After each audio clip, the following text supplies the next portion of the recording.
maybe half an hour. First part then is with your partners, you're going to be one person in turtle, in this kind of position here, one person with their arm over the back. Dude. No submissions, and just be mindful of the neck and the shoulders. So you're going to start with one person in turtle. You're going to start here. This person can resist but not fight back. They're just trying to not end up on their back. They can't fight me. I'm not trying to submit them. I'm not trying to take their back. I can't let my back hit the floor because that's kind of defeats the purpose. I've just got to try and put him on his back and pin him for 3 seconds. That's it. Make sense? Pretty simple drill. So partner's here. I start here. I've got to try and put him on his back. Off you go. So next part of the drill, we're going to build height to it. So you're going to, instead of being here, you now go try and get up. Hands and feet. Just be mindful of your partner's elbows. If you're going to be locking out your arms, just be careful about pulling their arms inwards, just because you will hyperextend and essentially armbar them. The most you can do is put one knee down at a time. So try and avoid putting 2 knees down. If you do, force your way back up to 1 knee again. Again, no submissions, no back takes, nothing like that. Don't let your own back touch the floor. But your partner's going to be here in an upright position. They can go 1 knee down, but you have to try and get back up to here as best as you can, okay? And try not to end up on your ass, pinned. Make sense? Off you go. Yeah, so as in, if Adam was with me, so he'd be upright here, and I'd start here with him, okay? And I'm trying to get him onto his back from here, okay? Again, no head attack, no chokes or submissions, and be mindful about pushing pressure on the elbows. Try and get him onto the back from this position. Off you go. Good. Last part of the drill then is, so you've just tried to unbalance each other, try to roll each other over. It's pretty difficult when someone's got all 4 limbs on the ground. They can stay pretty stable. Last part of it then is you're going to try and now do the same from standing, but you just go try and keep your balance. So taking those ideas you've just had, you try and rotate the hips, try and rotate them onto their back, try and maintain control when you're on the way down. So you pin them instead of just letting them go. And you've also tried to figure out the angles that make it work. How many of you tried the double leg from that position? Pardon? Oh, double leg works pretty well. When someone's in there, if I can get my shoulder underneath their stomach, I can send them over pretty effectively. Like single legs and double legs. So if someone's here, try and roll them over like this and just gut wrench them. Can be pretty hard, but taking my shoulder underneath, right, you can flip them pretty happily. So now you're going to do it standing. So your partner's going to come in. Again, you're going to try and resist, try and keep your balance. You're probably going to go flying a lot more, but your partner's just going to try and get you to the ground. You can touch your hands onto the floor, but just try and stay on your feet. When you're in the partner's position, be mindful of not killing them. Like you are kind of letting them play, feel how to unbalance you. You're just trying to resist and keep your balance. Okay? So if Adam got like a hold on my leg, okay, I can like defend, I pummel my leg out and stuff like that and try and keep my balance, but I'm just going, he has to try and get me to the ground. Go.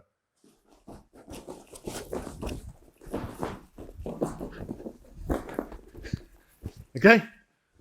So I'm not fighting back necessarily, I'm just trying to keep my balance. Singles, doubles, back holds, trips, whatever you want to do. Just find a way of getting them onto their back and holding them on their back. Just be careful with your partners. Off you go. So now actually becomes the game. I'm not that way. So you've just got a feel for how you want to grab hold of someone to take them down. I kind of left it open to you to how you want to do it and what works and what doesn't. We're going to come back to playing that a little bit more. But this part of it, we've got to do 0 takedowns. And it's all about the hand fight.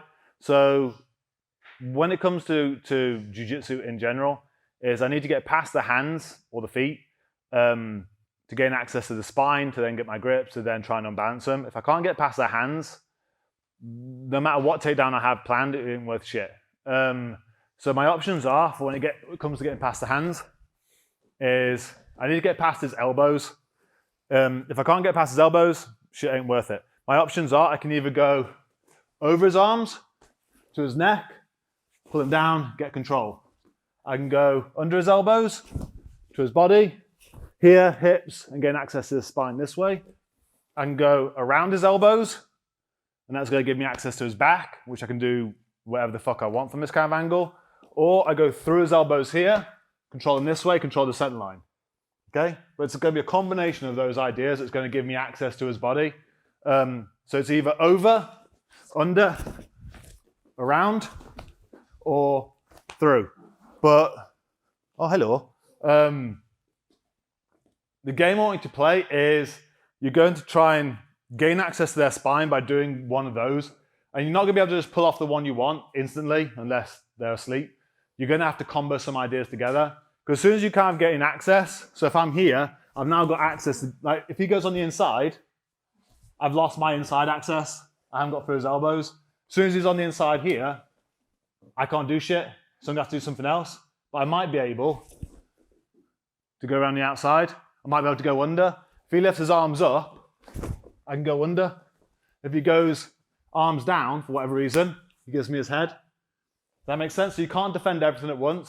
If you try and defend your head, you expose your body. If you try and defend your body, you expose your head. If you're too narrow here, you expose the outsides. If you're too wide, you expose the inside. So it's trying to find the right angle and try and read your partner. I don't want you to go full ball, just flappy paddle on each other, okay? I want you to be able to actually read what they're doing, read their tells, play with them. So if he's playing with me, so if he's keeping his arms down, like right now, that's pretty obvious that he's seeing this, thinking maybe I can go underneath it. But I know that he's thinking that. Does that make sense? So you're trying to bait each other, you're trying to read each other's intentions, you're trying to read your own intentions to make sure you're not being very obvious with your plans. But as soon as you do something, even something completely innocuous, like, if I all of a sudden try and drag him, I want you to stop and break down like what happened on that. I need you to talk to each other every single time something happens. So if I sidestep him and get past his elbows, I need to then say, like, that's how I set it up. Like, you're not going to be able to do it at that moment in time, but you'll be able to read it afterwards. You'll be able to say, oh yeah, you were sitting very shallow, and that's what I saw. I could just sidestep your elbow. So he goes, boom, shit, yeah. So now I know, right, sit a bit wider. And if he suddenly starts looking at my feet with his hands down, I'm going to go for his goddamn head. If he starts being very open with coming up with his arms, I'm going to time that. I might actually bait it. I might leave my head forwards because I make his arms go up. Does that make sense? So read the hand fight. You have to get past the elbows somehow. And if you just go rep, rep, rep, rep, you won't understand what you're doing and why you're doing it. So you have to stop and have a little 5-second conversation every single time and go, right, that's how I got past you, or that's why I exposed, or that's the bait I gave you. Does that make sense? So try and find the way to what you just did. Like, if you like to get into the back and doing takedowns like this in the last drill, well, how the fuck are you going to get there? If he's sitting wide, I can't, shit. If I can't get past his elbows, well, what the fuck is the point of what I've just done? If I really like going underneath and getting hold of the legs, fantastic. But if his hands are down, I ain't going to find him. So you might have all these plans for your takedowns, but if you can't read your way into it, fucking worth nothing, isn't it? Okay? And everyone's going to have a different style, because this is like combinations of ideas, which that's why we're going to try and chop and change partners a little bit, because if you come across someone who's playing a particular style, your takedown might not be worth shit at that point, which you're going to have to try and set it up or find a different way in. Make sense? So hand fight to the point of getting a grip, then talk 5-10 seconds about how you did it, then go again. We'll change every couple of minutes. Yeah, play good postures if you know good postures.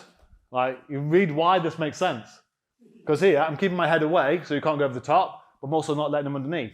I'm keeping ever so slightly wide on my elbow here so you can't go around the outside, but I've also got an inside block to try and cover the center line. So I've kind of covered most of my bases on that point, but I can't attack. Because if I try and do an attack, fucking expose myself, and now I'm getting rinsed. Okay? Which, if you haven't played hand fighting like this, It means that you'll be able to read people who don't understand what the fuck's happening and just blast them. Okay? Happy? Right, cool. This is pretty much what we're going to do for the rest of the session. So just chop and I'll tell you when to change partners, but read their intentions. Just be mindful when you're doing this that you don't become desperate and you start shooting from a distance and just think you're just going to like bypass them completely. Take your time. Read their intentions. Cover the distance. Because if you're doing it from out here, like I'm just going to try and blast you from here. Like fuck's sake, you might be quick, but you ain't that quick. Like. Especially if he's got a good down block or something like that, you're not going to suddenly fly in, do all your good hand fighting, and get a takedown in one go. Because earlier on, you could barely get a takedown in the first place. So set yourself up, read them.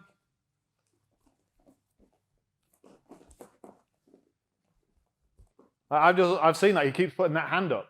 So if I can make him walk forward on that foot, I'll probably find something. He's also looking down at my legs an awful lot. So I'm not going like flappy paddle on him. I'm making him. I'm reading his ideas. So again, if I start getting desperate and think I want to get in and do stuff, I become very easy to read. I become very frantic. Like, take your time to read what your partner's doing. Control their hands.